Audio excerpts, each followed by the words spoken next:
en cuanto a la especialización en oncología. Y es así como decidimos contribuir a la sociedad peruana con la creación de estos programas de especialización que abarcan la psicooncología, los cuidados del paciente oncológico, la terapia recuperativa, la nutrición oncológica. En una segunda etapa, para fortalecer los programas, decidimos hacer alianzas estratégicas tanto en el sector privado con el Grupo AUNA y también en el sector público con el Instituto Nacional de Enfermedades Neoplásicas. En esta tercera etapa decidimos convocar a los mejores especialistas y referentes de Perú en oncología, entre los cuales me aprecio de tener al doctor Gustavo Sarria como docente honorario de la Escuela de Posgrado de la Universidad, conjuntamente con otros especialistas en oncología. Y ahora viene una etapa siguiente que considero una de las etapas fundamentales en toda esta estructura que les comparto, vinculada a la especialización en oncología, que está orientada al desarrollo de redes nacionales e internacionales y también con la gran importancia que tiene la investigación en la oncología. Todo ello liderado por nuestra coordinadora académica de los programas, la doctora Claudia Arispe, que nos acompaña esta noche, quien además es docente e investigadora de la Escuela de Posgrado con grandes publicaciones en revistas científicas de alto impacto. Entonces, consideramos que, como señala nuestra certificación ISO 9001 en la Universidad Norbert Wiener, estamos siempre en la mejora continua, en brindarles a ustedes la mayor calidad y la excelencia académica en todos nuestros programas. Entonces, como parte de ello, tenemos esta conferencia, esta charla esta noche, que espero sea de vuestro agrado, y la misma que considero que se verá muy enriquecida con las preguntas que ustedes puedan hacer al finalizar a nuestro expositor. Muy bien, entonces, por mi parte, nuevamente desearles a todos que disfruten la conferencia, bienvenidos, y dejo a la doctora Claudia Arispe para que haga la presentación formal de nuestro expositor, el doctor Gustavo Sarria. Muy buenas noches con todos, muchas gracias. Muchas gracias, doctor Guillermo Raffo. Bien, antes de dar el pase al doctor Gustavo Sarria, voy a leer su hoja de vida. El doctor Gustavo Sarria es el actual subjefe del Instituto Nacional de Enfermedades Neoplásicas, INEN, es director médico de AUNA, es coordinador general de la Escuela de Excelencia de Radioterapia, presidente de la Sociedad Peruana de Radioterapia, past president de la Sociedad Peruana de Mastología y consultor y auditor de radioterapia, braquiterapia de la Agencia de Energía Atómica IAEA. Docente de la Universidad Peruana Cayetano Heredia y de la Universidad San Martín de Porres. Es graduado de la Universidad Nacional Mayor de San Marcos como médico cirujano. Tiene posgrado en el Instituto Nacional de Enfermedades Neoplásicas INEN y en el Beaumont Hospital de Detroit, Estados Unidos. Es maestro en medicina de la Universidad Peruana Cayetano Heredia. Fellow IEA USA, especialista en radioterapia y braquiterapia del Hospital William Beaumont en Michigan. Doctor Sarria, lo dejo para que realice su ponencia. Buenas noches. Muchísimas gracias, Claudia. Voy a intentar compartir pantalla, por favor. Si es que me confirma si ya estamos en pantalla compartida. Ya está en pantalla compartida y en pantalla completa. Excelente. Bien. Entonces, primero que nada, muchísimas gracias por la invitación. Como profesor de universidad siempre me motiva mucho poder compartir vida académica, y creo que la universidad siempre debe estar atenta y de cara a los problemas y las soluciones que representan la vida cotidiana. Esa es la esencia de la universidad, el crear conocimiento. Así que me siento muy honrado por la invitación, por haber sido nombrado profesor honorario, por las palabras del doctor Raffo y también por la presentación que me hizo Claudia. Esta presentación está pensada para probablemente hacerla en 40 minutos. Es parte del trabajo de un grupo que formamos en la gestión actual de inteligencia y prospectiva. ¿Por qué este grupo? Porque pensamos en equipo que apagar incendios o prepararse solamente para resolver problemas cotidianos no tiene mucho sentido. El Perú adolece crónicamente de planificación y hemos querido aportar nuestro grano de arena desde la óptica de la gestión. ¿Y por qué no hacerlo? Sobre todo en un periodo tan difícil como el que estamos todavía viviendo en relación a la pandemia y al efecto que esta ha tenido sobre la salud, es decir, la sindemia, y sobre todo a un problema tan apremiante de la salud pública como es el problema del cáncer en el mundo y específicamente en el Perú. Así pues, lo que voy a presentarles a continuación es el trabajo en equipo de gente que ha querido presentar o crear conocimiento para aportar en la toma de decisiones a nivel nacional. El INEN, permítame presentar mi institución base, tengo ya 31 años trabajando aquí, ha crecido y sigue 81 años después atendiendo, esta vez más de 12.600 pacientes al año. En realidad somos 3.800 trabajadores, 360 médicos especialistas, 800 enfermeras especialistas. El día de ayer se ha hecho el primer examen PET de la red pública del país, con mucha expectativa. Los dos primeros casos ha sido una jornada muy importante para la salud pública en el país. Es la mejor tecnología en este momento en Sudamérica para los más necesitados de nuestro territorio. Tenemos un financiamiento esencialmente por el Seguro Integral de Salud de 85%. Pacientes que traen también gastos de bolsillo es un 22% y un 3% otro tipo de pacientes. Somos una institución nivel 3 especializada. No somos hospital, no somos instituto, somos un organismo público ejecutor que tiene que ver con la gestión y la generación de políticas públicas de salud, y tenemos una íntima vida vinculada a las diferentes universidades, entre ellas la Universidad Norbert Wiener, por supuesto.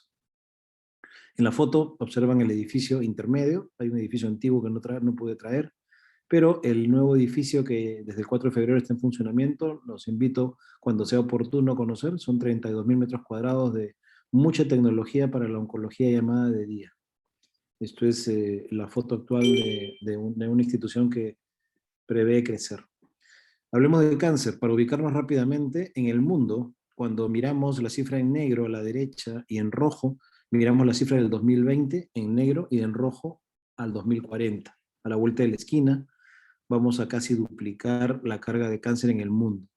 Y si se fijan, en la parte izquierda de la pantalla, la torta de cáncer tiene predominantemente un color verde en varones para nuevos casos, que es la próstata, y en mujeres, que es la mama. Esto para resaltar que el perfil ha ido cambiando en el tiempo y que también a nivel mundial el pulmón en varones, el cuello, la patología rectal y colónica ocupan los segundos lugares, y luego está también, como no, el problema de cáncer de estómago y crecientemente, y sobre todo en mujeres, el problema de tiroides.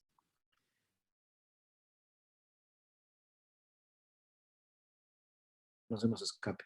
Luego miramos un poquito más cerca las Américas al 2021 y lo que tenemos por delante también es que, siendo un continente relativamente joven en civilización comparado con Europa o con el propio hemisferio norte, el antiguo continente, nosotros tenemos una característica esencial que es un envejecimiento prematuro en relación al resto del mundo. La América Latina envejecerá aproximadamente 20 años antes que el resto del mundo. En el resto del mundo se espera una media de envejecimiento hacia el 2050 y la América Latina completará este proceso hacia el 2030. Fenómeno que no tiene una explicación única, ni sociológica, ni epidemiológica, pero que nos pone de cara a que las enfermedades crónico-degenerativas, encabezadas por el cáncer y las vasculares, van a predominar como la demanda principal de salud en la región.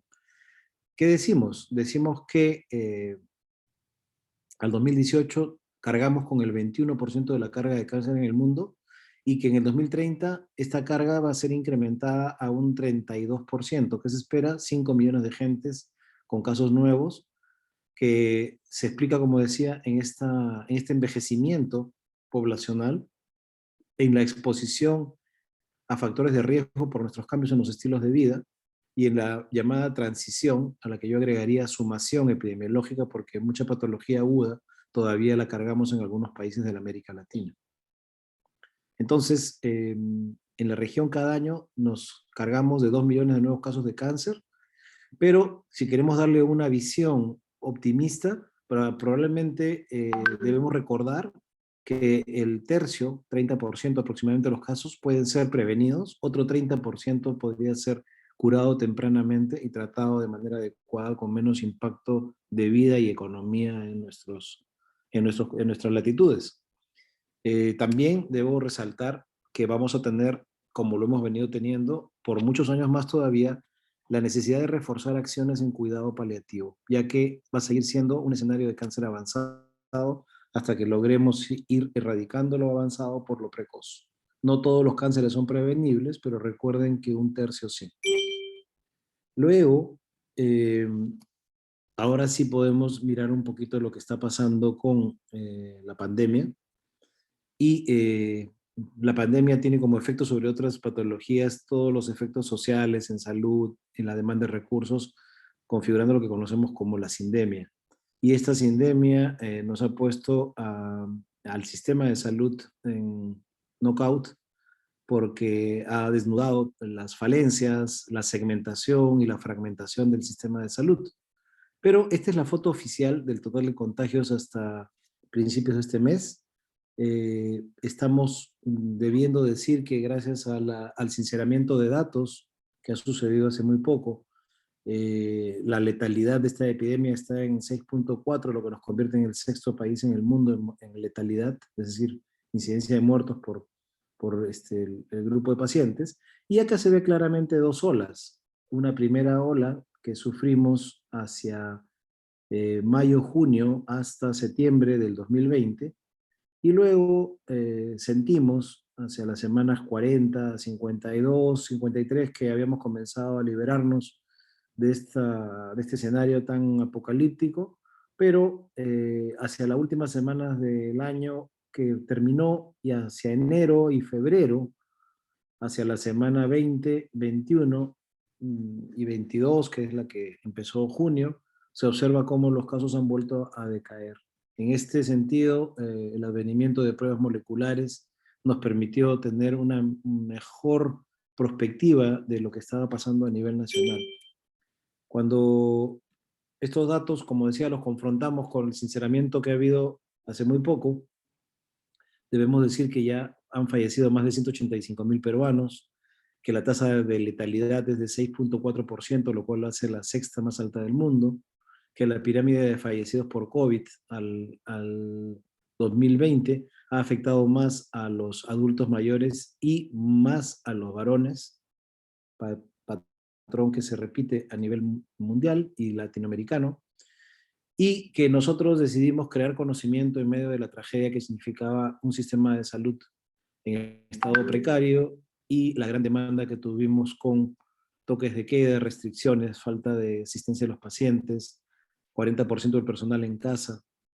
En fin, es el resumen un poco de lo que en carne propia nos tocó vivir. En mi caso personal, no falté ni un solo día y a Dios gracias, y no sé por qué no tuve el embate de la enfermedad, hasta incluso cuando todos iban cayendo de a pocos. Este drama que hemos vivido todos, sin excepción, en nuestras familias, en nuestros círculos, lo quisimos convertir a nivel intrahospitalario en conocimiento. Y aquí tienen las características clínicas de nuestros pacientes. En el periodo en el que tuvimos detección de pacientes ambulatorios, más de 3.692 pacientes tuvieron despistajes y 189 tuvieron pruebas moleculares positivas.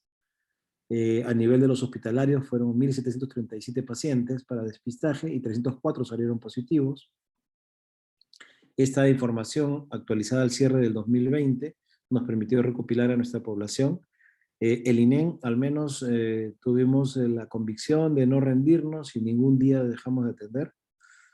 Sí tuvimos unas mermas que mostraremos enseguida porque la gente no llegaba y nuestros trabajadores tuvieron que llegar a cuarentenas o aislamientos o a sufrir la enfermedad. Pero lo cierto es que la mortalidad de los pacientes oncológicos llegó a 39% en esta serie de pacientes que tuvieron confirmación molecular y hospitalización por más de 24 horas, que el mayor tipo de afectación de COVID fue en tumores sólidos, que mayormente fueron hombres, 57 contra 43%, que la edad promedio fue de 43.5 años, y aquí viene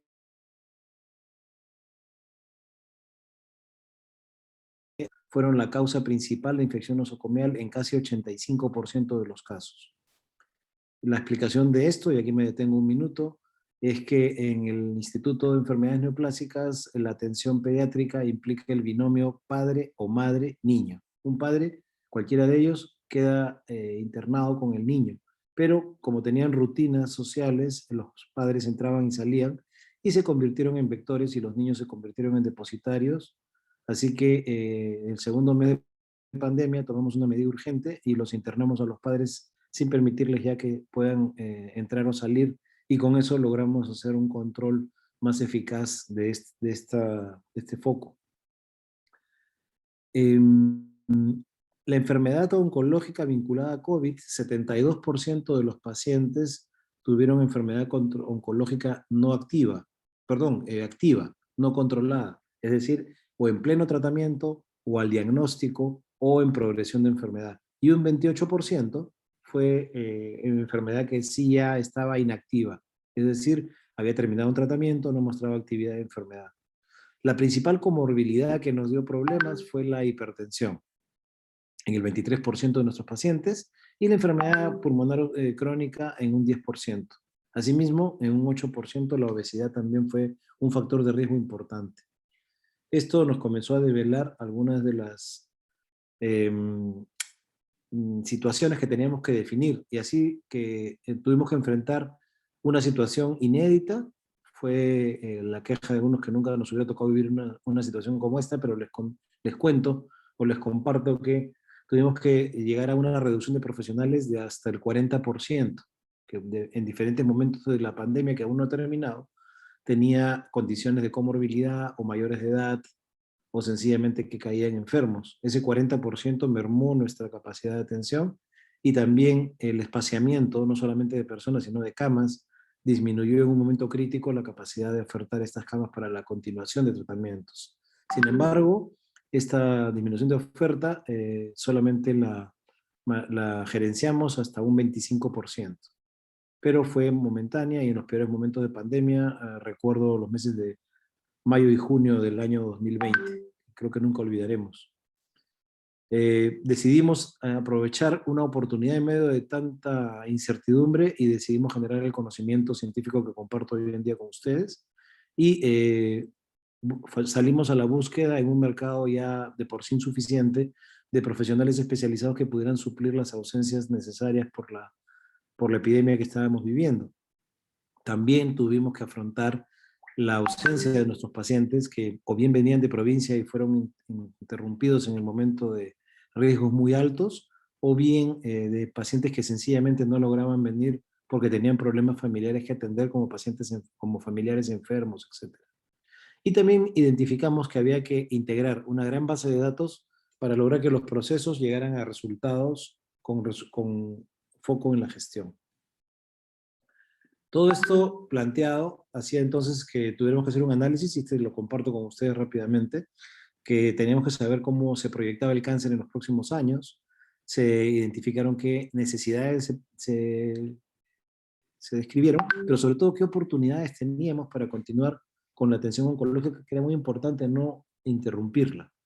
Interrumpir una atención oncológica es condenar a muchos pacientes o a la muerte o a una enfermedad más costosa o más dolorosa. El cáncer no sabe de pandemias y nosotros no supimos tampoco cómo plantearnos una suspensión de actividades en ningún momento. Decidimos que todos los que quedábamos tenemos que seguir atendiendo y ese fue el compromiso que se cumplió. Pero necesitamos también establecer qué estrategias fueron útiles. En este primer punto de la agenda, las proyecciones de cáncer para el Perú las tienen ustedes en esta gráfica, donde tienen en un primer lado izquierdo de la pantalla, mes a mes durante el 2020, una proyección de lo que esperábamos iba a ocurrir en cuanto a la incidencia de nuevos casos de cáncer. Y observarán una variación estacional sin mayor alteración, y para el 2021 también. Era la proyección del cáncer en un contexto sin COVID. Y luego, cuando comenzamos a ver la realidad, recuerdo aquel 16 de marzo en que la vida se nos volteó y cómo en el mes de marzo, a partir de la segunda quincena, comenzamos a observar inmediatamente menos personal, menos pacientes, cierre de ambientes, mucho temor y consultas y armado de equipos de emergencia con epidemiólogos, con infectólogos, con los oncólogos, con el personal de enfermería, con todos los colaboradores que decidimos afrontar esto, y la disminución de la primera ola nos golpeó hasta en un 90%. Y eso fue en abril. Recuerdo que hasta las calles lucían desoladas y todos los días al movilizarse en la institución estábamos tratando de cubrir las ausencias, pero también había pues implementación de medidas de bioseguridad, había espaciamientos en la atención, decidimos escalonar y estratificar las citas. A pesar de eso, los pacientes todavía tenían la costumbre de aglutinarse en las primeras horas de la mañana y como no, en algunos medios periodísticos también trataban de coberturar los problemas que se suscitaban, pero poco a poco, buscando el compromiso y la alianza con los medios de comunicación, logramos también con educación del paciente que respetaran la cita que tenían en la mano impresa y también que estaba programada, que era una programación horaria para cada servicio, buscando evitar las aglomeraciones y las congestiones peligrosas que siempre buscamos evitar.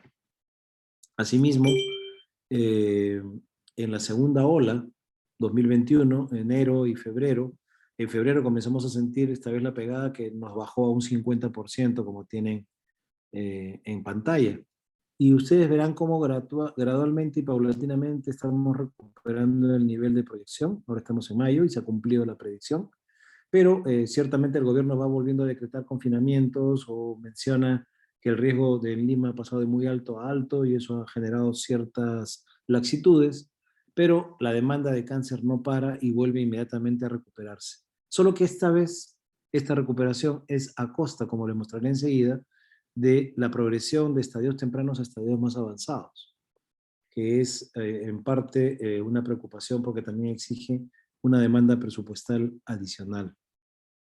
Entonces, como dije, si bien había necesidades, también teníamos la obligación de encontrar oportunidades para afrontar estos retos y poder destrabar algunos nudos.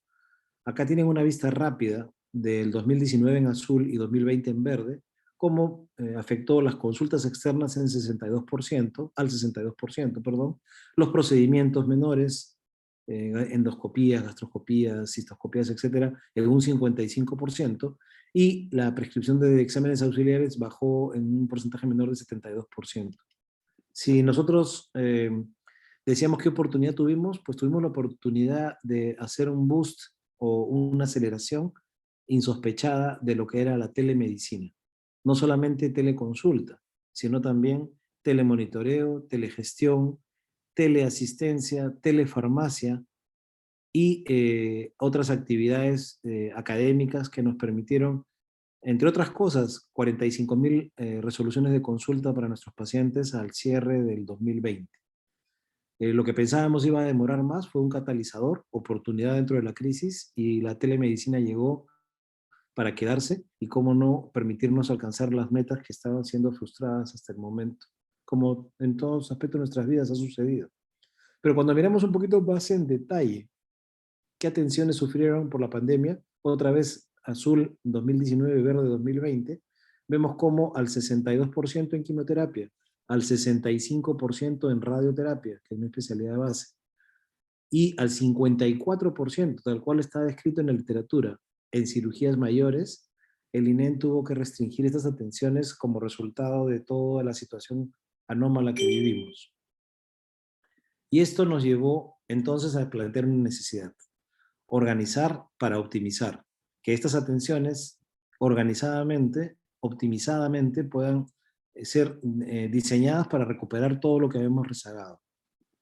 Y este rezago, como ya mencionamos en el impacto, también afectó la cantidad de gente que llegaba con diagnósticos nuevos.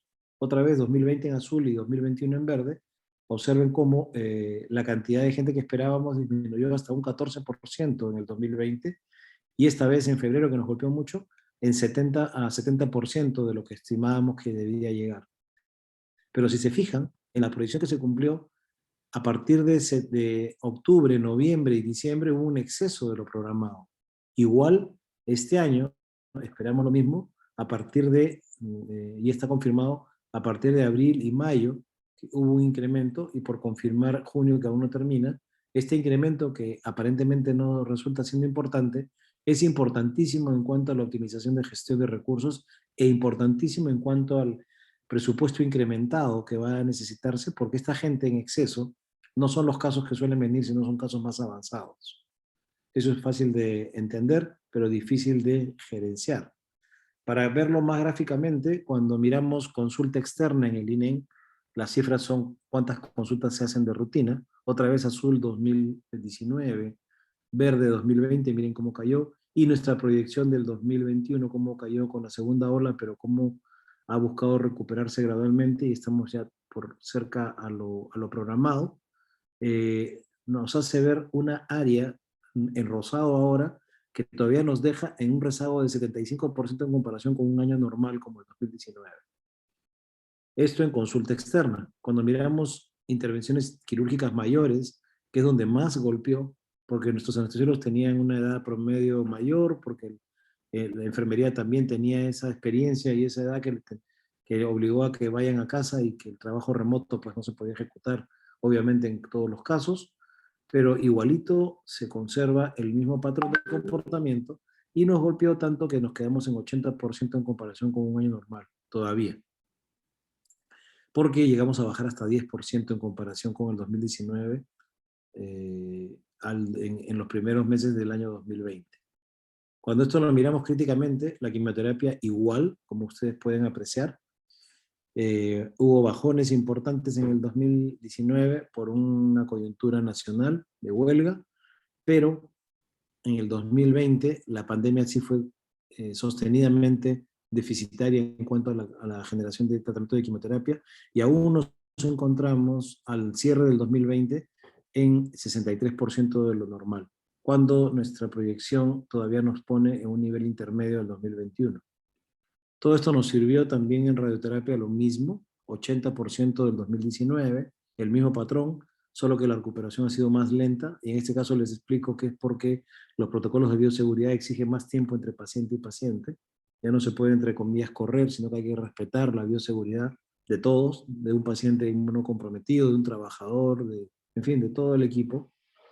Y entonces ahora solamente les voy a mostrar 3 casos de patologías prevalentes. Como ya saben, cuello uterino, mama y próstata son los que nos preocupan. Entonces, ¿qué pasa el 2020 con la pandemia?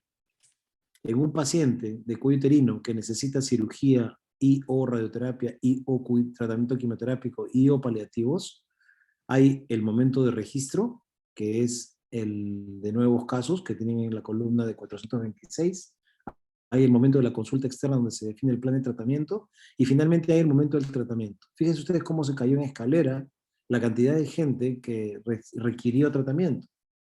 Quiere decir que hubo una fuga importante, cercana alrededor del 50%, de gente que por alguna razón no logró el tratamiento. Entonces, esto nos comprometió a hacer un seguimiento más activo y a explicarnos que mientras nosotros continuábamos atendiendo, el sector privado también, pero la seguridad social paró por el impacto que tuvo que absorber de pandemia, por otras razones, y otros sectores u otros prestadores del Ministerio de Salud también pararon. Sin embargo, la gente no llegó a tratarse y algunos se fueron por un condicionamiento económico, por un condicionamiento familiar, social, por salud propia o por decisión, y eso aumentó la cantidad de gente en abandono. Una patología tan frecuente como cuello uterino nos dejó preocupados. Pero comenzamos a preguntarnos qué va a pasar cuando la gente regrese. Uno, va a venir con estadios más avanzados, y dos, ¿cuánto más van a regresar? Mediante un algoritmo matemático del grupo de inteligencia y prospectiva, logramos determinar la proyección en la curva arriba superior azul de cáncer de mama 2020 al 2030, qué iba a pasar con nuestra atención. Si ustedes se fijan, los nuevos casos sin COVID en un escenario normal están en una curva logarítmica que va incrementándose lentamente, y esto es un control de cáncer efectivo, porque el cáncer iría en aumento, pero controladamente, porque también vamos a ser más peruanos. Pero cuando miramos la proyección con COVID, se nos cayó la proyección en esta línea punteada, y fíjense ustedes, al 2022 va a comenzar a incrementarse la demanda de atención. Y yo les hago y les traslado una reflexión. ¿Estaremos preparados para este exceso? Les puedo dar mi opinión. Estábamos ya saturados y este exceso va a ser un reto grande para el sistema de salud. Pero fíjense otra cosa más interesante. Al 2022, este exceso se va a proyectar hasta en cáncer de mama, igualarse a lo proyectado 2028. ¿Lo vemos lejano? No. Pero va a ser un evento importante durante años. Por lo menos 7 años en el caso de cáncer de mama para la identificación de nuevos casos. ¿Qué pasa con la mortalidad? En otra magnitud, pero lo mismo. A partir del 2021, la mortalidad se incrementó. La proyección es que el 2022 y el 2023 van a ser los picos de mortalidad, y luego, como crónicamente sucede en algunas patologías, la mortalidad va a comenzar a igualarse recién hacia el año 2027 y 2028. Esto en cáncer de mama, año 2028. Pero ¿qué pasa si miramos qué va a pasar con cáncer de próstata? La evolución perdón, esto también en cáncer de mama, un comentario antes de próstata, es que, ¿qué ha pasado con la distribución de estadios? Este cuadro, verde estadio 2 y azul estadio 1, nos pone también en lo mismo. Hacia el 2027 y 2028, recién vamos a regresar a los valores de estadiaje que teníamos antes de la pandemia. Va a pasar muchos años hasta recuperar el perfil que teníamos que tener y ir incrementando la cantidad de estadios tempranos, porque esa es la lógica de un país libre de cáncer avanzado. Pero ¿qué pasa con los estadios 3 y 4? Observen, se cayeron al igual que los estadios iniciales, pero ¿qué va a pasar? Ya este año vamos a comenzar a ver ese incremento de casos avanzados. El naranja es estadio 3 y el rojo muchísimo más en estadio 4. Muchísimo más, que ni siquiera logró caerse, sino que el estadio 4 comenzó a venir más. Obviamente la urgencia de un estadio 4 hace que la gente acuda más, pero la reflexión también va más allá. Esperaremos hasta el 2027 para haber igualado nuestro perfil, y esto va a ser una demanda y un reto para el sistema, no solamente de recurso humano y de capacidad, sino también presupuestal. Quizás no es el único ejemplo, porque cáncer de mama tiene su historia natural, pero próstata tiene otro tipo de historia natural. Es un cáncer más crónico, más lento, podría decirse un poco más indolente, y por eso es que en este gráfico, con la misma lógica de la explicación anterior, en incidencia de nuevos casos, vemos cómo se cayó la curva de nuevos casos, y recién al 2022 va a comenzar a recuperarse y va a sobredemandar en los siguientes años hasta el 2033. Recuerden mama, que era el 2028, pero próstata va a demorar bastante más en igualarse. Igual la mortalidad va a ser, comparado lo continuo sin COVID con lo discontinuo con COVID, va a ser un fenómeno de largo aliento y nos va a demandar mucha más atención para evitar más daño en la gente que tenemos que atender. Y en próstata también ha pasado lo mismo, pero la recuperación ya no es tan abrupta como en mama. En este algoritmo vemos cómo cae el estadio 2, cómo cae el estadio 1, verde y azul respectivamente, y cómo la proyección recién a partir del 2026 se puede comenzar a esperar una igualación a lo previsto por nuestro algoritmo.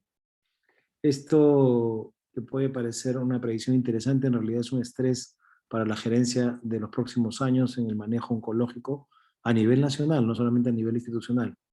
Cuando miramos la mortalidad y la incidencia de nuevos casos en próstata, otra vez vamos a tomarnos en estadios, el estadio 4 en rojo, tremendo bajón, y tremendo exceso que vamos a soportar a finales del 2021 hasta el año 2020, de 2030, perdón, a 2031. Y lo mismo, en el estadio 3 va a tomar un pequeño rebote, pero la normalidad recién la comenzaremos a ver a partir del año 2029. Esto es para entender dos modelos diferentes y la evolución entonces que les puedo dar, regresando al concepto de estadio, es que los estadios afectados básicamente han sido los estadios tempranos, donde hemos conseguido una cultura cada progresiva de que la gente se preocupaba de llegar más temprano, como este estadio 1, por ejemplo. El bajón que sufrió va a ser hasta de menos 15%. Para lograr recuperar ese nivel, pasará hasta el 2025 para volver a ver la misma proporción de estadios 1. Estadios 2 en azul es lo mismo, una curva pero de mayor intensidad, 20% de este declive.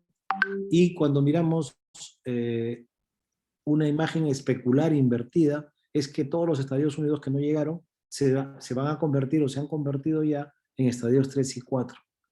La pena es que el estadio 3 y 4, este es un efecto de sindemia típico, cuesta mucho más tratarlos, hay menos efectividad en la recuperación y sobrevida de los pacientes y puede dejar mucho más secuelas, no solamente personales, sino también del entorno familiar y social. ¿Qué se puede hacer? Lo dejaremos para la discusión final.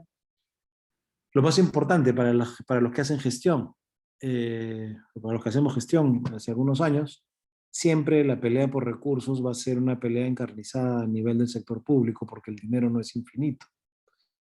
Y si no hay producción y es un año económicamente o un periodo económicamente no muy prometedor, agregándole azares de la política, en fin, decisiones o no acertadas, cercanas, tendríamos que plantear una demanda adicional de presupuestos de lo ya proyectado, en este caso para atender cáncer de mama en ese exceso de 85 millones de soles para los próximos 5 a 7 años.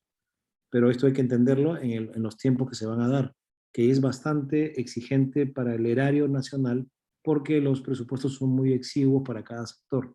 Y por supuesto salud es uno de los rezagados. Y cáncer es un rezagado dentro de los rezagados porque solamente absorbe un porcentaje minoritario del presupuesto en atención, y me refiero al PBI, al sector público destinado a los aspectos oncológicos. En próstata son 77 millones, con el mismo criterio, para los próximos años. Y por lo tanto tenemos que optimizar, tenemos que gerenciar, tenemos que hacer análisis prospectivo.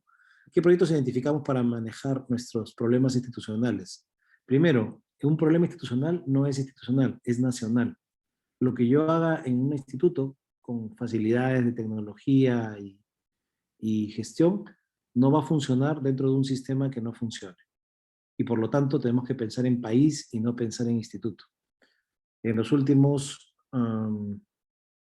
13 años, 14 años, se han ido promoviendo y gestionando proyectos del INEM con sus sucedáneos, que son los institutos regionales del norte, del centro y del sur. El último que ha funcionado luego de 3 primeras piedras, muchos alcaldes y bastantes gobernadores regionales, es el IREN Centro, que está muy bien constituido y hay una capacidad del 85% ya atendiendo desde febrero del año pasado. En medio de la pandemia les tocó hacer una experiencia. El IREN Sur fue digamos el segundo, pero el primero fue el IREN Norte. Y los tres sumados están haciendo una colecta de pacientes importantísima que antes no tenían cabida, pero sus carteras todavía faltan ser completadas. Cada uno depende de gobiernos regionales, los gobernadores regionales son quienes toman las decisiones políticas, pero nosotros mantenemos un vínculo íntimo desde el punto de vista técnico con los chirenes, porque los consideramos que son parte de una red oncológica nacional, y ese es el primer producto. El reforzamiento del Plan Nacional Integral de Control de Cáncer. Hemos trabajado con muchos sectores, el INEM ha participado, personalmente he asistido a muchas reuniones, y luego de 18 meses de larga espera, el 4 de diciembre del 2020, salió a la luz el Plan Nacional Integral de Control de Cáncer promulgado por el MINSA. Y tomando en cuenta que el 49% de los casos son de provincia, esta cartera que ven ustedes acá tiene que ser incrementada, porque de esos casos, 70% de los casos están vinculados, tesis de por medio, a pobreza y pobreza extrema. Cuando uno pone el mapa de calor de cáncer, se superpone y coincide con el mapa de calor de pobreza y pobreza extrema, porque tienen que ver con los condicionantes y determinantes sociales en los cuales la gente se expone a factores de riesgo con mayor facilidad en un entorno hostil desde el punto de vista social y económico. Entonces, debemos recordar también que hay una población que es casi un tercio que no logra atención todavía en el territorio nacional. Todo eso nos lleva a este primer proyecto, que es el Plan Nacional de Integral y Control de Cáncer, que tiene algunos ejes, son 9, pero acá les menciono algunos para que lo tengan presente.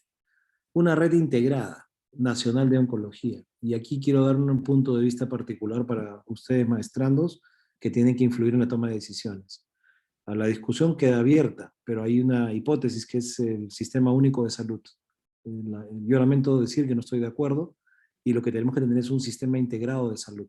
Un sistema único de salud, lo único que va a homogeneizar son las deficiencias. Un sistema integrado, lo que va a promover son las sinergias y las fortalezas de cada sistema para que la contraprestación sea más efectiva. No estamos integrados, estamos desintegrados, estamos segmentados, y necesitamos integrar rectorías y prestaciones para que una supervisión mucho más potente, como la que realiza su salud, que tiene que mejorar definitivamente, llegue a todo el territorio y permite una atención de calidad homogénea de acuerdo a los recursos que tenemos. Pero dentro de esto tenemos que integrar con telemedicina, que es lo que estamos elaborando ahorita, esa integración digital. La digitalización de la salud o la transformación digital de la salud creo que es la oportunidad para la mayor democratización que ha sufrido este país en sus 200 años de independencia. Es el momento de poner al paciente al centro, digitalizar los procesos y digitalizar la atención para lograr llegar a más peruanos con los recursos que tenemos por el momento. Multiplicar esa capacidad. Y igualmente el INEN propone estar a cargo técnicamente de la elaboración y mantenimiento de las guías de práctica oncológica a nivel nacional, obviamente consensuadas, de los protocolos de manejo y sobre todo el monitoreo de gestión técnica. El Registro Nacional de Cáncer es una aspiración, no se confundan con un registro poblacional, porque eso no es posible. Ya existe el poblacional de Lima, Arequipa y Trujillo. Lo que propugnamos es una integración de los registros hospitalarios y de las principales ciudades, un registro poblacional. El de Lima tiene calidad internacional y es una fuente de referencia que ya está en Globocan, y recuperamos la referencia internacional con data de primer nivel. Finalmente, optimizar los costos de atención por niveles de complejidad con las redes, dando atención a cáncer según su complejidad, siendo el INEN el último en complejidad para la menor cantidad de casos que requieran una intervención muy, muy compleja, ¿no? Tenemos en este momento 7 leyes en el Congreso. Hemos tenido oportunidad de interactuar con los congresistas de la República, que están en funciones aún hasta el 28, y existe un dictamen para que el Plan Nacional de Cáncer pase con las modificaciones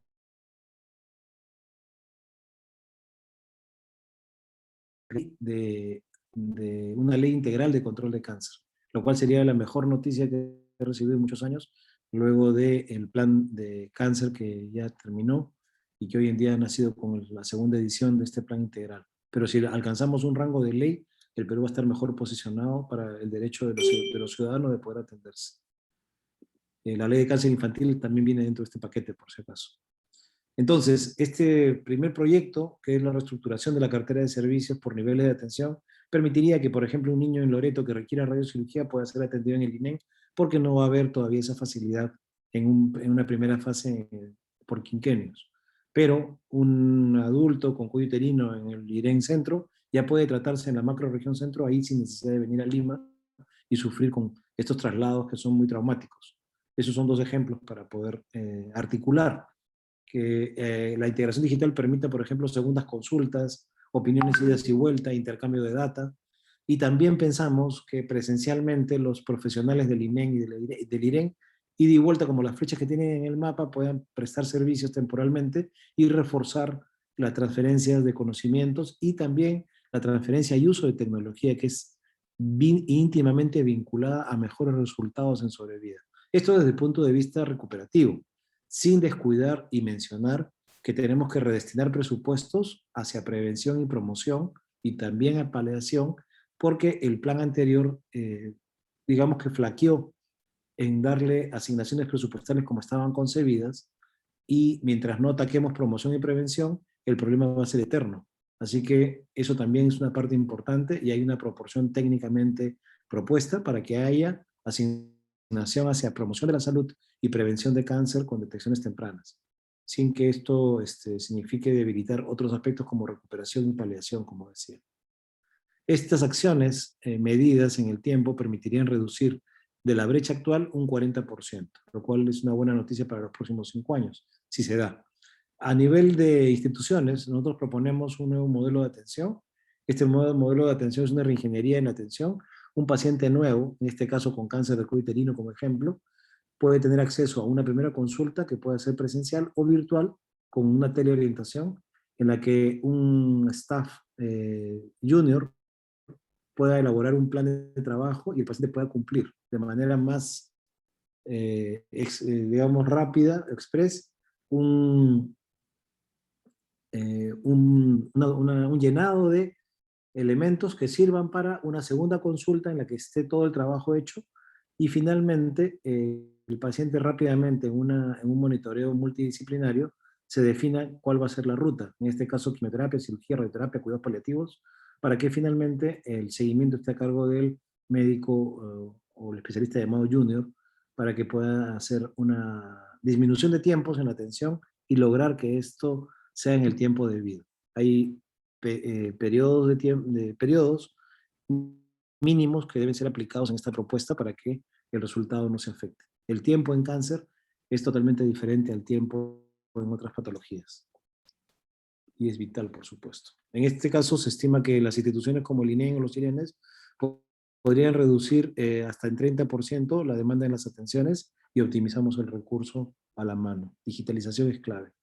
Otra de las estrategias fue cuidar nuestro más preciado tesoro, que es la experiencia y capacitación de nuestro personal, que ahora ya somos 3.800 con el equipo COVID que tenemos trabajando y se ha cumplido a voluntad de los trabajadores con el 100% de los que quisieron vacunarse o de otros que se vacunaron por otro lado, pero nuestro personal sí fue coberturado y desde entonces ya no hemos tenido ni bajas que lamentar ni enfermedades graves que atender, que las tuvimos que, por decisión de gestión, admitir en nuestra institución dada la falta de oferta. Así pues, no solamente los oncológicos, sino los titulares fueron aceptados para la atención y recuperación que se dio en muchos casos. Esta es la jornada de vacunación. Ahora estamos en la vacunación de los oncológicos, bajo las directrices del MINSA y de la Dirección de Inmunizaciones. Estamos en este momento teniendo pacientes ya oncológicos previa programación de Pongo el Hombro. Este es un pequeño comentario, con esto termino, que no solamente nos quedamos en la superficialidad de detectar gaps o brechas, sino que ya por un encargo internacional nos pusimos a trabajar en la brecha que hay en radioterapia, que es una de las 3 modalidades clásicas de tratamiento, pero no en Perú solamente, sino también en la región. Y debido a un intenso trabajo con gente joven que trabaja conmigo, pudimos levantar datos con cierre del 2019.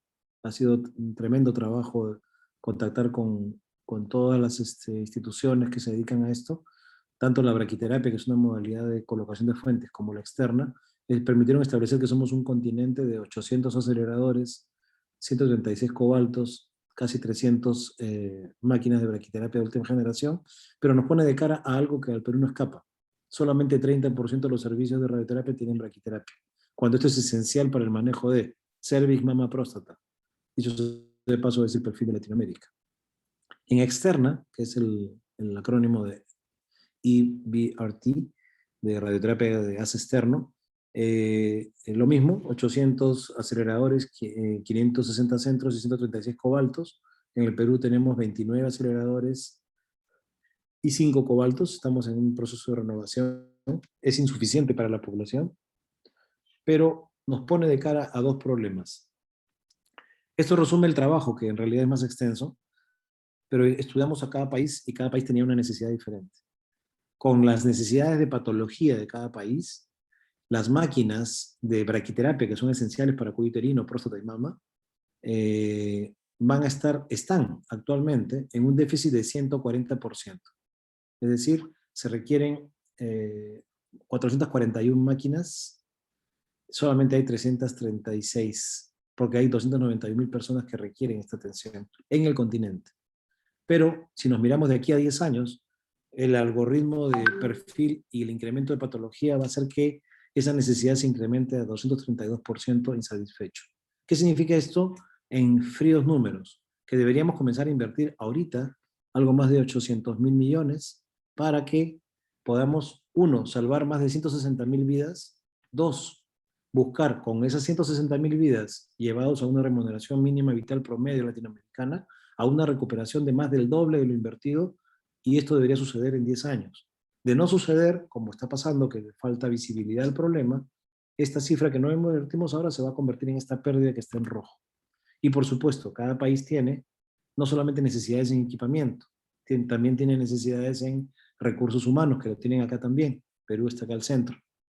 Y el déficit o las necesidades están en el orden de 35 para médicos, 40% para físicos, 73% para tecnólogos, pero fíjense lo que va a pasar en el 2030. A la vuelta de la esquina, 85%, 93% y 139%, Perú adolecerá de muchos tecnólogos médicos, adolecerá de muchos físicos que no contaremos con ellos, y también de una cantidad importante de médicos que no estarán, si es que no comenzamos a planificar esta renovación y esta capacitación del recurso. Yo les resumo, la radioterapia en América Latina, dentro de este concepto de cáncer y pandemia, al momento tiene 66% de equipos que cubren esa necesidad. Es decir, 34% no está cubierto. Pero al 2030, no está acá la cifra, va a llegar a 82%. Y más vamos a sufrir en la Sudamérica tropical. Coincidentemente, el Perú está en esa zona. Si hablamos de recursos humanos, no podemos dejar de reconocer entonces que el déficit no solamente es de número de máquinas, sino de obsolescencia de máquinas. En radioterapia las máquinas se renuevan cada 10 años. Necesitamos tener una planificación para esa renovación, porque los equipos que hoy día están viejos van a estar más viejos, pero los que están todavía funcionando ya no van a funcionar. En braquiterapia, como figuran ustedes acá, el entrenamiento del recurso humano es variable. Desde la Argentina, la Patagonia, hasta México, la cantidad de tiempo que se dedica a este aspecto, por ejemplo, varía de 2 a 17% en las universidades. Falta homogeneizar, y esto está encuestado a los propios residentes, y nos permitiría tener una visión un poco más homogénea de la formación. Este es uno de tantos aspectos. Pero lo que les puedo compartir, y al final de esto, para abrir cualquier pregunta o discusión que quieran tener, el INEM va a seguir comprometido con continuar en la atención y buscando la calidad y que la tecnología de última generación llegue a los más necesitados. Este es el fin de la presentación, y doy pase entonces para recuperar la pantalla para que puedan... Muchas gracias, doctor Sarria, por su ponencia. Si hubieran preguntas para el doctor.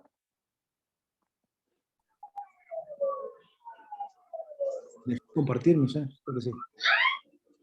No, sigue compartiendo. A ver. Ahí ya. Ahora sí. Ya. Tenemos una pregunta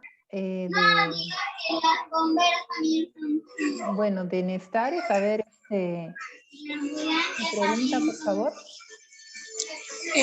Mi pregunta es, por ejemplo, yo he estado hace 2 años atrás, he tenido 3 años atrás he tenido cáncer al útero, y por el motivo que mi esposo tiene salud, me han retirado, ¿no? Que yo tengo que hacer mis chequeos a lo que es en el seguro. Y he estado, pero sino que el seguro que estoy es muy lejos, y yo estoy acá en Lima, y tengo que hacer otra vuelta, comenzar a hacer no sé, comenzar de cero, a comenzar a hacer todos mis chequeos de cero. Y según el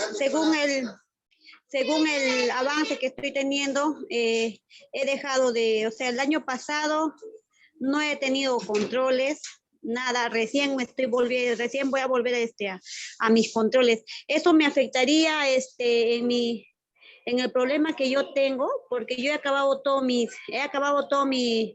tratamiento, ¿no? Lo que me han hecho la quimio, la radio y la braquiterapia.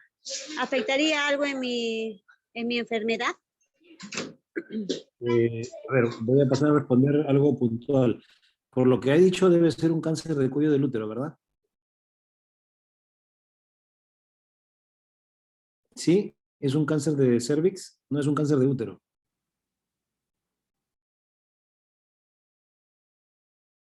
Supongamos que es de cervix. La respuesta es, el tratamiento es muy importante, pero el seguimiento es tanto o más importante que el tratamiento.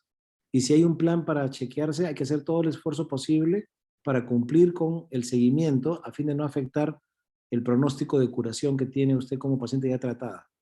Así que mi consejo sería que mantenga los esquemas en la medida de lo posible. Si la seguridad paró de atender o tuvo problemas por distancia, el INEM no la va a rechazar. Sencillamente, nosotros tenemos 23% de pacientes asegurados atendiendo, pero va a tener que asumir un costo de lo que significa el gasto de bolsillo, porque solamente cubrimos el CIS de manera prepagada. Espero haber respondido a la inquietud. Muy bien. Muchas gracias, doctor. ¿Otra pregunta que tengan?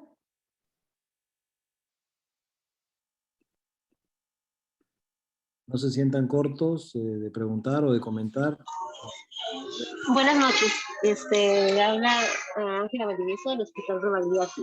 Trabajo en oncomatología pediátrica.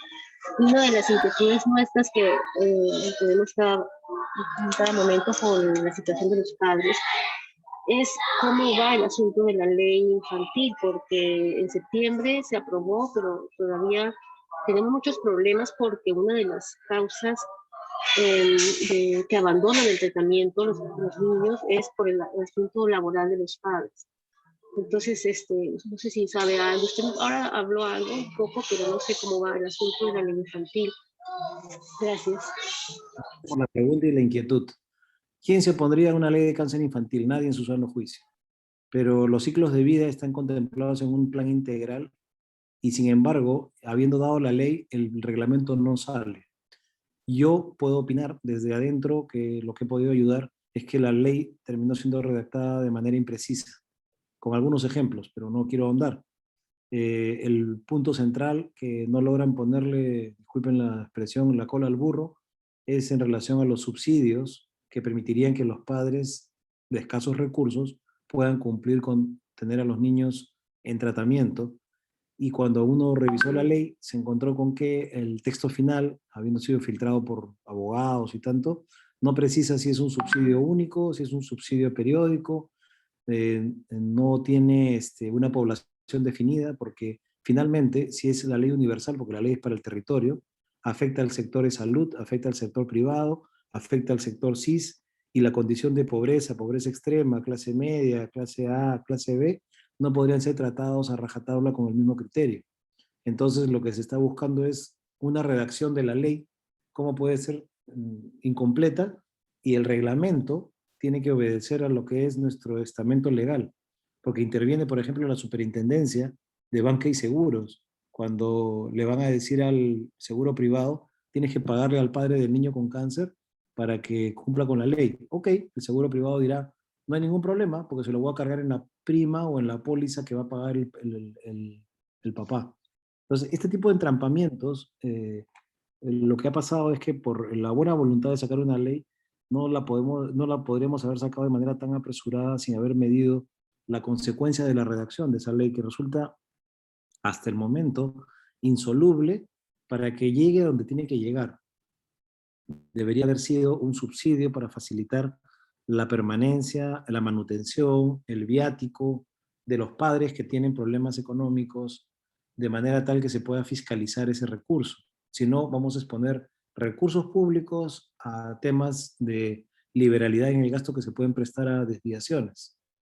Lo que queríamos era, con esa ley, de la manera como estuvo redactada, no permitió, pero es uno de los tantos aspectos que se han discutido, finalmente llegar al reglamento que diga es a los padres de pobreza extrema y de pobreza a quien el Estado tiene que preocuparse de sobrellevar al subsidio. En conclusión, estos temas están buscando los abogados la forma de resolverlos, no se habían percatado de esto y nadie lo dice, porque veo que en televisión salen pidiendo el reglamento, en el Congreso también lo dicen, pero nadie dice cuáles han sido los problemas de la redacción de esta ley, que en mi concepto puede haber estado mucho mejor o más felizmente redactada para evitar estos retrasos innecesarios. La ley va a salir y calculo que va a ser en este mes de junio, pero ojalá que salga resolviendo los entuertos que la propia ley ha generado para que el reglamento sea aplicable y no tenga controversias con la legislación actual. He comentado un solo caso, ¿ah? Pero hay 6 o 7 que han merecido una discusión más amplia a nivel del Ministerio de Salud. Hay una comisión específica trabajando en esto. Uno de nuestros pediatras también está ahí en el MINSA intentando sacarlo adelante. Muchas gracias, doctor. Encantado, doctora. Muchas gracias, doctor. Patricia Arteaga le ha escrito un chat. Nos dice, en el contexto de la pandemia por COVID, por las medidas de confinamiento, ¿cuáles son las estrategias para evitar impactos en la sobrevida y recaída de los pacientes pediátricos, considerando que la descentralización en esta población no se da a nivel nacional, ya que en el INEN es el único centro de referencia nacional para tratamiento oncológico pediátrico? Ok, es una pregunta interesante. Gracias, Patricia, por la pregunta. Me permite primero establecer que las estrategias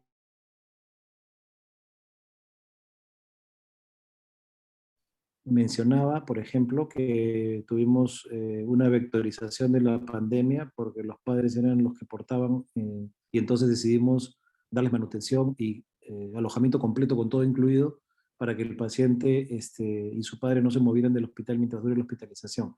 Pero ¿qué pasa con los niños que se quedaban en provincia? Lo que hicimos fue telefarmacia para establecer a través de la red MINSA, de las DIRIS, de las redes integradas, e inclusive de servicios de taxi privados que nos ofrecieron donaciones de servicio, que no ha sido publicitado, pero ha sido una generosa oferta, a nivel Lima Metropolitana y a nivel Lima Regiones, y a nivel de algunas 5 de las 24 regiones del país, estoy excluyendo el Callao porque también es región, llevábamos medicamentos que se pudieran administrar a nivel periférico. Como los pediatras saben, no todos los medicamentos podrían ser administrados en centros. Potenciamos Arequipa con el doctor García, que es el único pediatra que está dando la batalla allá en el IREN Sur, también en el Goyeneche, y lo insoluble fue en el IREN Norte, que todavía no tiene oferta porque hay un oncólogo pediatra sin trabajo, pero que no le dejan trabajar en 2 sitios porque la ley de doble percepción no ha sido promulgada. Temas para votar en toda esta noche, pero esta propuesta la hemos generado como iniciativa en la época de la ministra Tomás y se llegó a alcanzar al Congreso y estaba para la promulgación que esta norma, el decreto de urgencia que permitía doble percepción, al menos durante la emergencia sanitaria, permitiera cubrir ofertas especializadas. Esto hablando de médicos, pero ¿qué pasa con hospitalización? ¿Qué pasa con enfermería pediátrica? ¿Qué pasa con otros profesionales de la salud?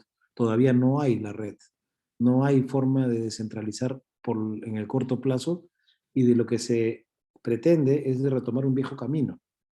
En el año 98 accedimos a un premio de una capacitación de pediatras generales para que tengan capacitación oncológica y obtuvimos 69 candidatos que formaron una red que hasta hoy en día funciona y logramos establecer nexos para una referencia y contrarreferencia más ágil. Hoy en día con la digitalización, el niño que necesita ser derivado al INEN o que tiene que ser devuelto a su centro de origen, previamente se hace la coordinación vía digital para que no haya referencias innecesarias.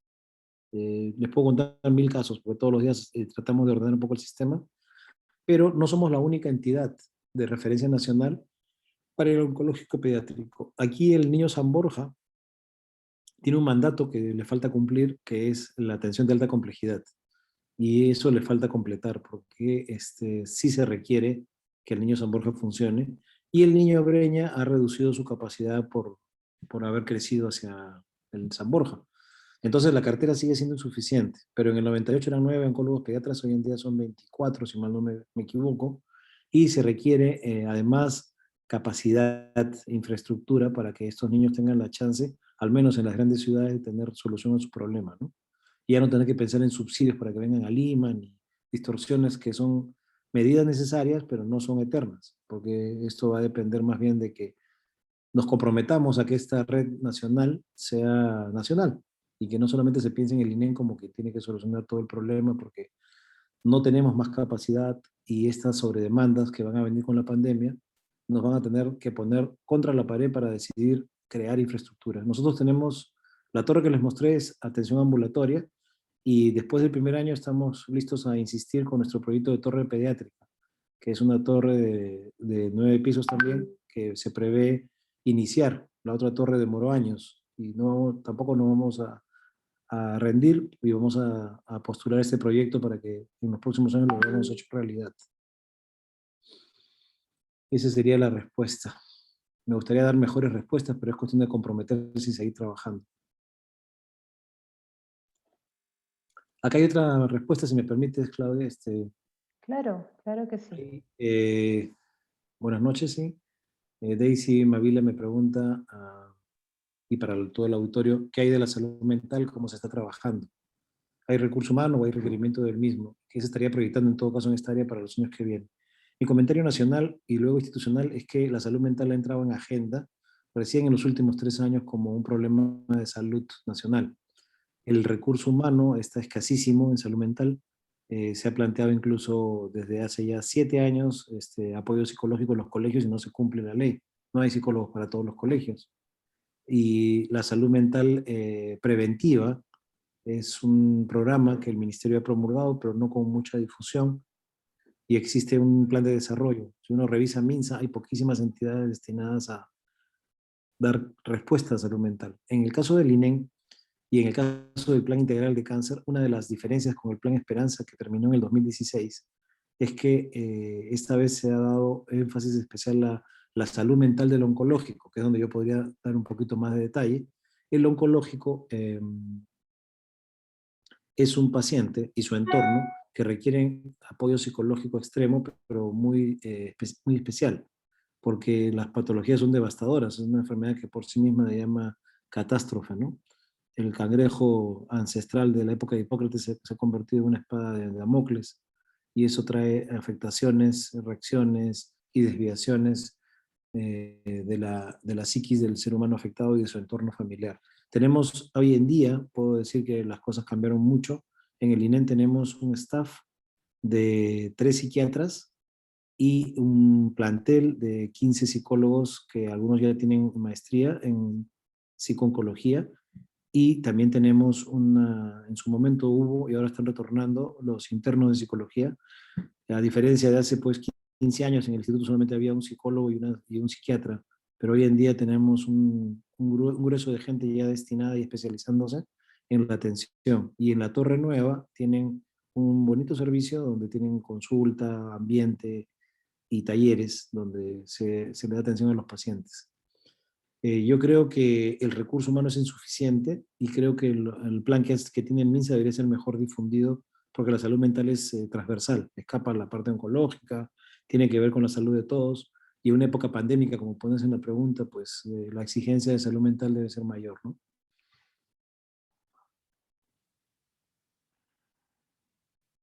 Si alguien quiere comentar también, por supuesto, porque era para todos la pregunta. Sí, doctor, yo pensaba, me parece genial la pregunta que han hecho ahora, porque una de las preocupaciones grandes en oncología pediátrica es, sí, es algo que es completamente traumático, pero una de las dificultades es personal que nos ayude a implementar un programa, y eso estamos tratando de hacer, sobre todo en la parte de enfermería, que nos permita trabajar con pacientes en casos muy específicos, como los niños que van a ser sometidos a amputación. Una de mis grandes preocupaciones es que a veces, lamentablemente, casi con un corto tiempo, sí, generalmente con muy corto tiempo, se prepara un niño para decirle que va a ir a sana y van a retirarle la pierna, el bracito, ¿no? Esa es una preocupación enorme, porque hemos visto respuestas que verdaderamente no tienen explicación, ¿no?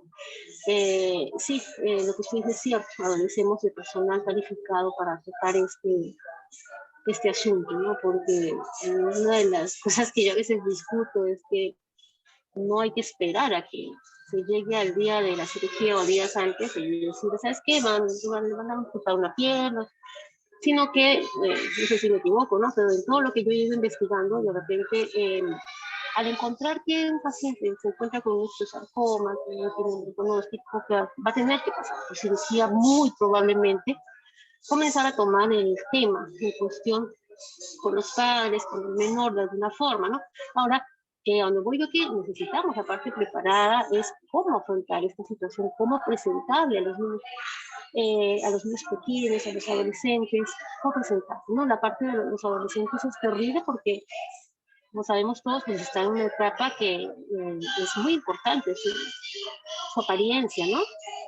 Entonces, sí, pues quería preguntar cómo están trabajando esta parte del INEM. Gracias Mucho. por la Sé que te escapa un poco del COVID, del asunto, pero es algo que nos preocupa bastante. compartir diferentes temas, pero sobre todo en COVID, justamente, la palabra preventivo en salud mental toma más valor. Tú has hablado de pediátricos y adolescentes y también te hablo de adultos. El equipo de psicología y psiquiatría se ha dividido y se ha especializado. Tenemos un excelente equipo de 2 psicólogos, 3 diría, porque hay uno que ya está graduándose, dedicado a niños, y hay 2 psicólogas que se dedican a adolescentes. Son esferas bastante diferentes y creo que lo has vivido porque te he escuchado, que son afrontamientos también diferentes y con enfoque en el ciclo de vida. Los adultos mayores también tienen otras necesidades.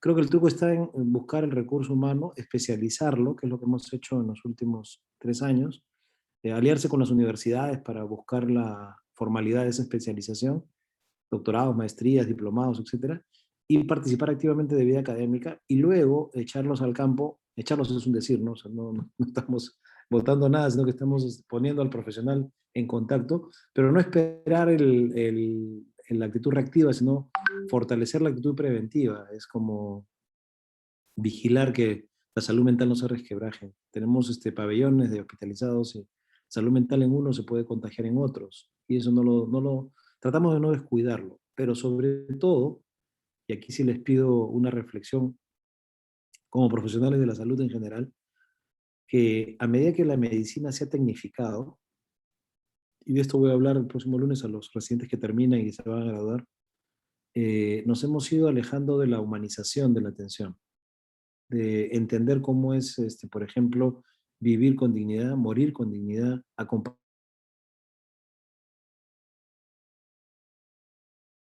hablamos de salud mental, primero también debemos preocuparnos nosotros los proveedores de salud, los profesionales de la salud, que también nos sentimos, que también estamos para poder otorgar empatía a quien la necesita. Entonces, la salud mental también empieza por casa y, de hecho, el equipo de salud mental del INEM ha hecho actividades intensas donde hemos ido identificando dónde había burnout, estrés, o hay algunos puntos donde flaquea un poco la cohesividad de los grupos, de conflictos, como en toda familia. Somos una familia de 4.000 personas casi. Y bueno, la pandemia pues nos ha puesto en una situación diferente, ¿no? Nos ha obligado a hacinarnos un poco más, a mirarnos más las caras o a vernos a cada rato por computadora, pero estamos entendiendo que lo que nos está pasando podría afectar al paciente, por supuesto. Entonces, por ejemplo, hemos hecho talleres que para algunos puede sonar superficial, pero para mí me suena muy profundo, talleres de meditación, talleres de musicoterapia, bailoterapia, risoterapia, talleres de autoanálisis, y se han ido programando y se han ido identificando los grupos humanos donde tenemos que trabajar, y de todas maneras ha habido un impacto. Eso ha dejado un impacto en el proveedor de salud. La salud mental debería empezar por casa. Y luego, entender que el paciente que nos visita tiene un entorno diferente. Un niñito que viene de la provincia, de un padre en pobreza extrema, que no ha tenido oportunidad de ser letrado o es iletrado parcial, necesita un abordaje sumamente especial. Es quien tiene más atención, más necesidad para que los padres entiendan qué es lo que va a pasar, para que el niño también vaya asimilando. Yo en mi experiencia, he tratado muchos niños en radioterapia, era el encargado de la parte de pediatría que nadie quería ver. Hoy en día ya tengo sucedáneos, están de cara a que el niño con cáncer, por ejemplo, es una planta que tiene un poder de recuperación increíble, a diferencia del adulto. pero también de la parte mental. Entonces a él hay que acompañarlo y hacer que rebrote, pero a los padres hay que acompañarlos más porque son soportes que se caen en el camino. Sobre todo si el nivel cultural es, digamos, no tan favorable en cuanto a investigación, lectura, desarrollo. Ahí el psicólogo tiene que ser un maestro para ver qué tipo de abordaje debe tener con cada paciente, ¿no? O sea, y nosotros tenemos pacientes de pobreza extrema, de pobreza, clase media, baja, alta, media. Entonces hay una variedad infinita de posibilidades sociales, pero siempre lo que hacemos, incluso la salud mental nuestra de los proveedores, tiene que estar pensando en poner al paciente al centro del problema. Y por eso hablo de humanización, porque tenemos que saber si estamos fallando, estamos quemados, entre comillas, o estamos maltratando pacientes, lo que estamos ocasionando son huecos negros en la cadena de proveeduría. Y eso hay que discutirlo ampliamente, manejarlo inteligentemente desde el punto de vista de emociones, porque hay que hacer gerencia de emociones. No es fácil atender todos los días pacientes con cáncer, pero hay que ir formándose en el tiempo y salud mental es esencial. Me desvío un poco del tema, pero es como lo vemos, ¿no? Salud mental es importantísimo, por eso que ha crecido en número, ha crecido en especialización. José Eduardo Daga levantó la mano, quería participar. O puedo contestar la pregunta de Margot Tesen. De Margot Tesen, mejor La vacuna contra el COVID, ¿en qué momento?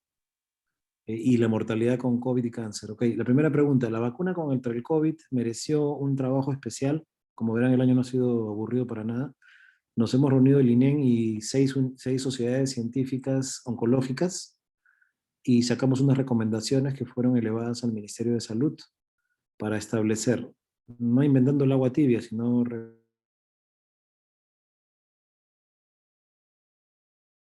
contra el COVID puede ser administrada a los pacientes aún en tratamiento, después o antes del tratamiento, y que solamente en realidad podría resumirles que hay una sola condición, que es inmunoterapia que induce plaquetopenia muy severa, como el rituximab, que es el tratamiento de primera elección para linfomas, no Hodgkin. Pero las demás condiciones, salvo que hay una plaquetopenia severa, pueden darse la indicación. Yo a todos mis pacientes en la consulta privada y en la pública los mando a vacunarse, pero también han dado por ahí la información de que los médicos tenemos que decirle a los pacientes dónde y cuándo, cuando no es así, ¿no? O sea, hay un aplicativo, hay un empadronamiento, y el paciente tiene que averiguar dónde es y el ministerio tiene que programarlo. En el INEN estamos programando vacunar 7.500 pacientes. Ya vamos por 600, hemos empezado el último sábado. Estaba desactivado el micro, me dicen. Ah, sí. Ahora te doy la palabra, José Eduardo Daga. Y la segunda parte es la diferencia en mortalidad por COVID. Yo les mostré 39% en nuestra experiencia en el INEN, y la mortalidad en pacientes no oncológicos o en gente normal en un ambiente hospitalario puede llegar a 26, 28%. En nuestro caso cáncer sí se parece a lo publicado en Inglaterra, a lo publicado en Malasia, y estamos a la par. Y no nos ha ido tan mal porque hemos recuperado 9 de cada 10 pacientes que entraron a la UCI. Nuestra UCI era de 4 camas, hoy en día es una UCI de 10 camas. Se imaginarán proyectos de inversión, adquisición de recursos humanos, etcétera, pero hoy en día tenemos una UCI COVID de 10 camas, todavía está llena, no ha bajado, las estancias son prolongadas y tenemos además una UCI paralela para nuestra UCI oncológica, ¿no? O sea, hay mayor mortalidad, sí, pero se puede hacer la diferencia si es que tienes un tratamiento de soporte intenso, ¿no? Hay un protocolo de manejo temprano ya. Se trata de atacar los problemas de microvasculatura, endotelitis, la hipertormenta inflamatoria, todo con intervenciones mientras más tempranas mejor. Una de las cosas que aprendí es que mientras más temprano intubaban al paciente con criterio de intubación, más chance tenía de salir de ese periodo crítico. Entonces, pienso que habiendo respondido a la pregunta de nuestra compañera, de Margot, sí, no de que Margot, Daga quería, el doctor Daga quería comentar algo, me parece, y paso a responder la de Grisel y Paola Torres enseguida. Sí, si voy a aprovechar hasta que entre el micrófono. La pregunta es si en pacientes tratados hace 10 años con linfoma, ¿ahora sí podrían vacunarse? Sí, y si tuvieran linfoma activo también, siempre y cuando no reciban rituximab.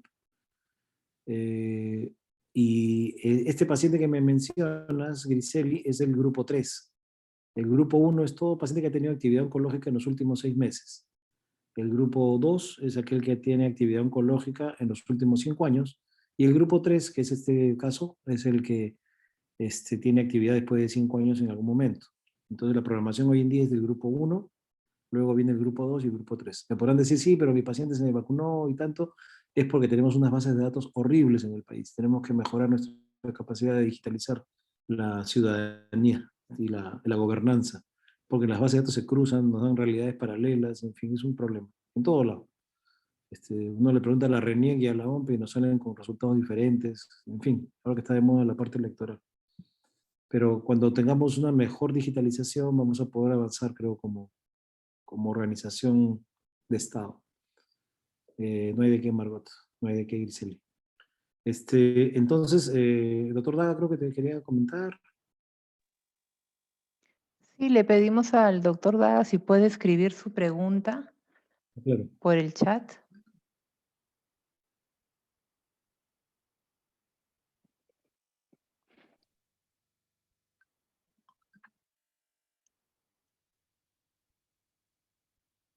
Bien, si no, si hay otras preguntas.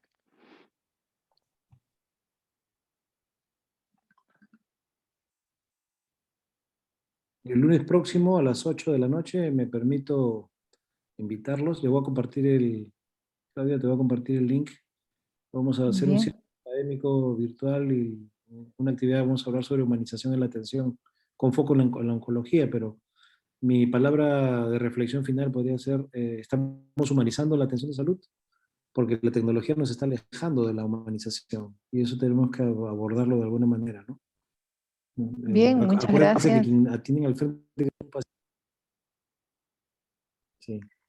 Gracias, doctor. Eh, Esperamos el link. Y eh, bueno, finalmente tenemos una pregunta de Rick que dice, buenas noches. En telemedicina, ¿cómo se ha adaptado el INEM, plataformas virtuales, historia clínica virtual? Es lo que nos pregunta Rick. Gracias, Rick, por la pregunta. La pandemia nos tomó de sorpresa a todos, pero en enero de ese año, o sea, en enero de 2020, ya habíamos tenido varias reuniones con stakeholders para que el INEM hace cerca de 11 años había decidido, o sea, cerca del año 2000, habíamos empezado a digitalizar la historia. No era una historia clínica digital, sino digitalizábamos lo que escribíamos, en aquella época en máquinas de escribir, y luego las computadoras, cosa que a las secretarias les costó trabajo pasar de las Remington a las PC, pero inclusive las más experimentadas lograron la transformación, pero el médico dictaba, la secretaria tomaba nota y eso aparecía en la pantalla de la computadora y finalmente quedaba en el archivo digitalizado. Hoy en día, después de 12 años, el INEM había tomado la decisión y el trabajo con una comisión, siguiendo la norma nacional, de hacer la historia clínica digital como elemento, como un hito o un elemento clave dentro de un concepto más grande que era la digitalización de la atención. Porque les he dicho rápidamente, por ejemplo, la telemedicina involucra conceptos de telemonitoreo, telegestión, teleasistencia, telefarmacia, teletodo. No teletubi, pero sí teletodo. Entonces, la historia clínica digital per se debería ser una historia interactiva, vinculada a base de datos, que tenga consulta automática para la toma de decisiones y que todos los eventos queden registrados con firma digital y que finalmente sea una historia que se adapte a la norma técnica nacional, que va un poquito más atrás por parte del Ministerio de Salud, pero que también está en implementación. Esto también construido pensando en que lo que haríamos iba a servir a los sirenes y luego a las unidades oncológicas, para que dentro de las redes integradas de salud y dentro de la lógica de integración, la parte oncológica vaya por una ruta express, por lo que explicaba de la historia natural del cáncer que no permite distracciones. Hasta ahí todo bien. De repente vino la pandemia y comenzamos a tener que agilizar las decisiones, y las nuevas plataformas nos llovieron algunas propuestas. Conseguimos expertos del extranjero en Francia y en Brasil que nos hablaron de bondades, nos trajeron por vía, después por Zoom, gente de Argentina, de Estados Unidos, y fuimos armando una suerte de Frankenstein digital sobre la idea que necesitábamos. Uno apenas es un pobre médico dedicado a la oncología, y estos mundos digitales requerirían una tutoría fuerte de parte de la gente de sistemas, de los diseñadores gráficos y de tanto. Entonces hemos logrado avanzar al punto que ya se aprobó el modelo. Y es un modelo que está en la nube. Y es un modelo que, si se nos cae la red, vamos a tener un backup seguro en la nube, y que además tiene confidencialidad, como lo exige la norma, y que hay dominios para acceder a esa información, y que también es inviolable porque tiene ciertos candados virtuales, etc. Entonces, las plataformas que tú consultas han tenido que ser recreadas a partir de la base que teníamos en el hospital, que es base Citrix. No sé si debes conocer seguro por tu forma de preguntar. Y esta historia clínica virtual está en pleno desarrollo, pero oh sorpresa, yo la quería para 2 meses después, y me bajaron de mi nube virtual y me dijeron: doctor, este proyecto en el mejor de los vientos va a demorar 3 años, porque tiene varias fases, como todo en la vida. Cuando quiero tener un hijo tengo que esperar 9 meses. Para tener la historia clínica virtual voy a tener que esperar 3 años, ojalá que lo logre ver. Pero es cuestión de planificar, decidir, construir lo que se va a tomar, y asesorarse muy bien de la gente que maneja estas cosas. Estoy seguro que si el país a nivel nacional optara por digitalizar su gestión, muchos de nuestros problemas, como corrupción, como entrampamientos burocráticos, todo va a ser visible, y la salud también. Por lo tanto, ya un paciente no va a tener que regresar a Trujillo porque se olvidó de traer su tomografía, por ejemplo. O un niño no tiene que venir por gusto al hospital cuando se ha podido hacer la consulta virtual desde otra unidad al INEM. Entonces, de eso se trata, de democratizar la salud, de digitalizar la cobertura oncológica, y que eso contagie al resto del sistema de salud.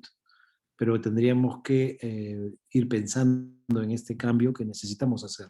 Y es un cambio, entiendo, que más apoyado por generaciones más jóvenes, pero los que más antiguitos, deberíamos tener la visión de apoyar este cambio para que esto finalmente sea de uso común, como hay en el hemisferio norte, ¿no? O sea, he tenido la oportunidad de visitar como consultor varios hospitales, y he visto la integración de redes que corre como una maravilla, pero con las limitaciones de nuestro internet, con el ancho de banda, con la fibra óptica, con la Agenda Perú digital, podemos perfectamente lograr esa transformación. Esa es la mejor revolución que podríamos heredar a nuestro país para el futuro.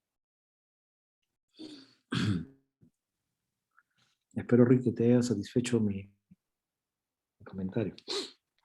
Muy bien. El señor Daga tiene su pregunta. Le dice: buenas noches, respetable doctor. Le saluda un químico farmacéutico que labora en la unidad de mezclas oncológicas.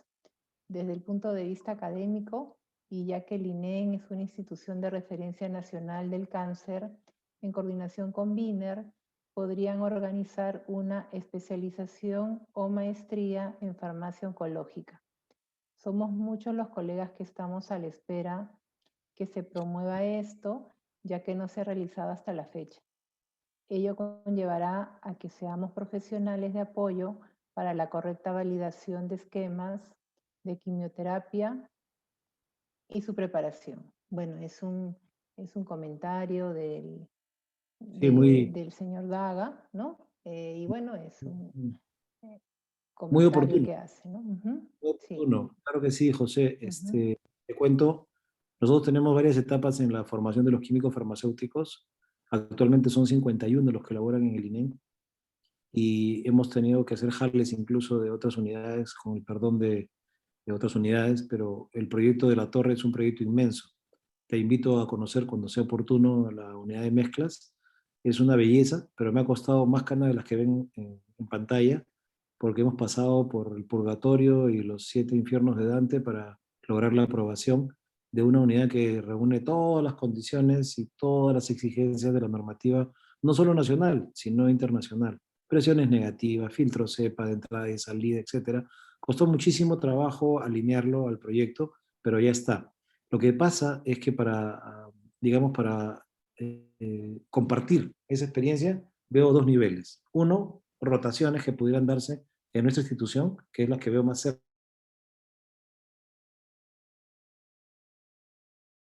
¿Por qué no construir un diplomado y luego tal vez una maestría? Porque sé que hay un mercado expectante, como tú lo mencionas.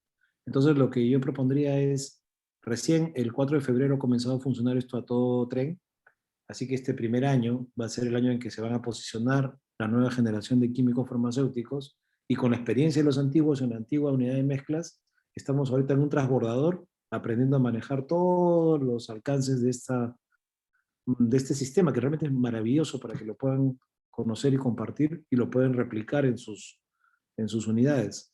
Así que yo creo que el 2022 nos puede tomar con esta agenda de trabajo, que se la pueden proponer a nivel de universidad. Encantado de considerarlo. Nuestra función como institución rectora es difundir conocimiento también, entre otras cosas.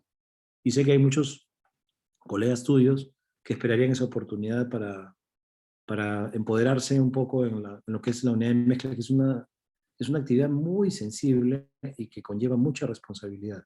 En el INEM somos muy formales para cumplir los requerimientos. Me pareció excesivo, pero ahí está.